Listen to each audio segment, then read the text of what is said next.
Okay, folks, today is Friday, June the 5th. Again, I remind everybody if and come with the Mass on Sunday to follow the protocols for safety. Every other pew, sanitize your hands, wear a mask, don't congregate in the narthex before or after Mass. There's no singing, and so we're just going to kind of go through Mass. The Masses at St. Thomas are the 5 o'clock Saturday, 7:30, 9:30, 11:30, and 5 on Sunday night. Kevin has also been kind enough to live stream, or not live stream, but video Saturday night, so that for the senior citizens or the compromised people that are going to stay home, or anybody else that's staying home, you'll be able to at least follow a Mass through that protocol. I do appreciate you being with us today. Kevin and I were discussing about what we're going to do with this in the future, and I think what's going to happen, because we're going to start daily Mass, I think that this is we're going to shut this down. You know, we've done this for about 11 weeks, and hopefully that's touched some people's lives. But it's time to get back to church and to try to, share these gigs with people every day that come to Mass. And the other piece is, it's just about time. And as you know, my time is somewhat coming to a close here at St. Thomas. And in between things, I've been trying to pack up, throw out, and save what I'm going to be taking with me or what I'm going to leave for Green Drop, or what's going to go in the trash can out back. And I'm trying not to be too particular, looking at something and say, I used this 5 years ago. I wonder if I want to use this again in another 5 years. I think to myself, wait a second, I'm going to be alive in 5 years. So anyhow, don't think twice about that stuff. If you see it and say yes or no, say no and just throw it out or pass it on to somebody else. But anyhow, what today I want to talk to you about, I want to talk to you about a trip that Sister Nicoletta and I took 20 years ago. We're very fortunate in Philadelphia, in our cathedral, we have the remains of St. Catherine Drexel. She was a sister of the Blessed Sacrament, and they moved her remains into the cathedral maybe about 2 years ago, I guess, when the sisters up in Ben Salem had moved their facility. Catherine Drexel was a unique and a special person. She had accumulated all this wealth from her father. He was an accomplished banker, and when he died, she probably inherited in today's dollars about $7 or $8 million. But Catherine had this movement of God in her heart that she wanted to influence and to help Native American and Afro-American people. And so what she did, she spent the remainder of her life. She started this community of religious sisters. And she worked especially down in the southern states, United States, and in the Southwest with the Native Americans. So 20 years ago, when she was being canonized, Sister Nick said to myself, something? We're going to take a trip. I said, where do you want to go? Wildwood? She said, no, I don't go to Wildwood. She said, let's follow the path of Catherine Drexel. I said, boy, that's a great idea. So anyhow, we got our friends at 3As, and they booked this trip for us. We got 2 hotel rooms at every town and village we were in, and we went to 3 major cities. We went to Santa Fe, Gallup, and Albuquerque. So landed in Albuquerque, and then what we did for the next 10 or 12 days, we had a car rented. We went around to the missions where Catherine had been missioned, and just to try to get a feel for the charism that she had in working with the Native Americans. And so we would talk to some of the catechists or the tribal leaders at these particular outposts that she had established, and her charism was still alive and well. It's just so very, very touching. And in a lot of these places, they still had memorabilia and maybe statues of Catherine Drexel, and her presence is still revered, honored, and loved, especially among the Native Americans. Perhaps maybe before I'll die, I'll take the journey down south and just to visit some of the Afro-American universities that she established. But for today, for this point. But anyhow, one day on our trip, we had a free day. So Sister said that, they're having a powwow up in Taos. I said, boy, I've never been to a powwow. I said, let's go to that. So we were going up to Taos, and Muhammad Ali was the Grand Marshal of the powwow. I said to Sister, I don't know, he was in the powwow, and I thought he was in the boxing. Well, anyhow, there he was. He was doing a thing.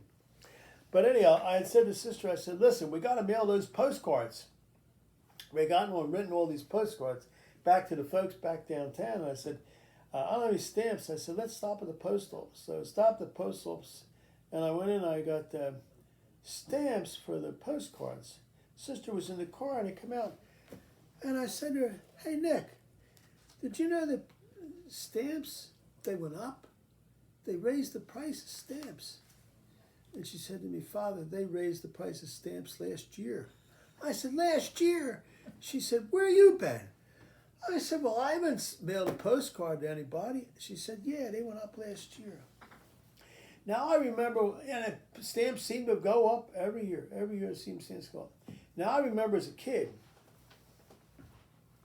stamps were already printed. You couldn't buy them at the store, the post office, but a lot of the stamps came on the envelopes. And stamps were 3 cents at the time. I remember that. And George Washington was on that stamp. And it was impressed upon the envelope. So you actually bought the envelope and the stamp was in it. But then over time, stamps at the post office became more and more popular.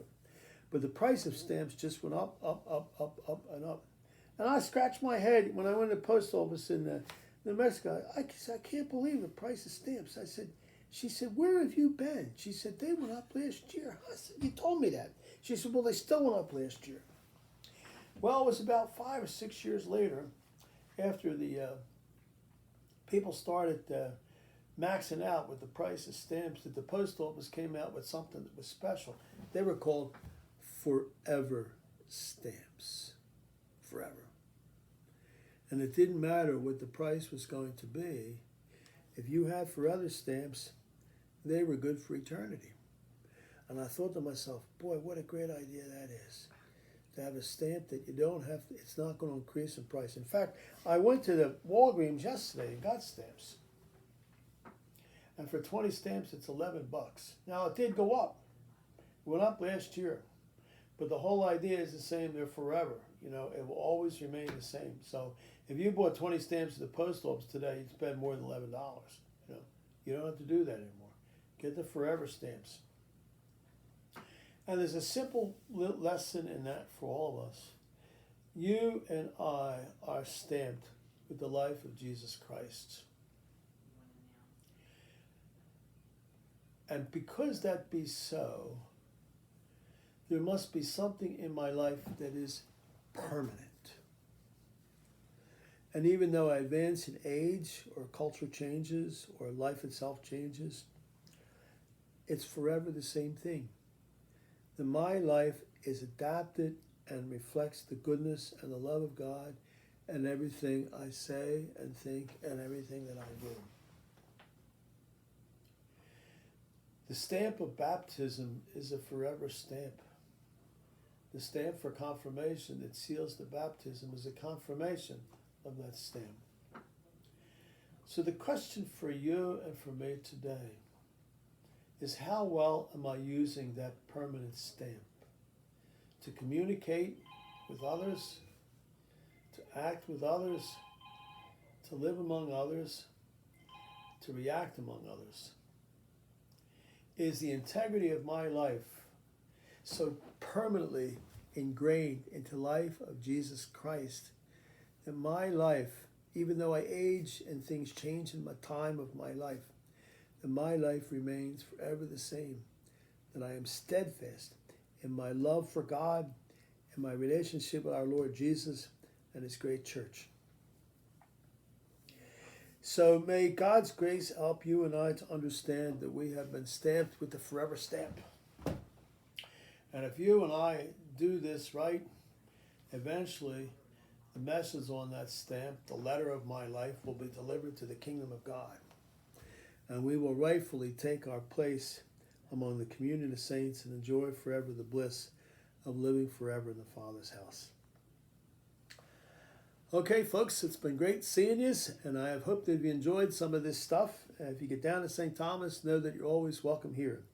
I will be living in Kutztown, Pennsylvania, beginning the 8th of July.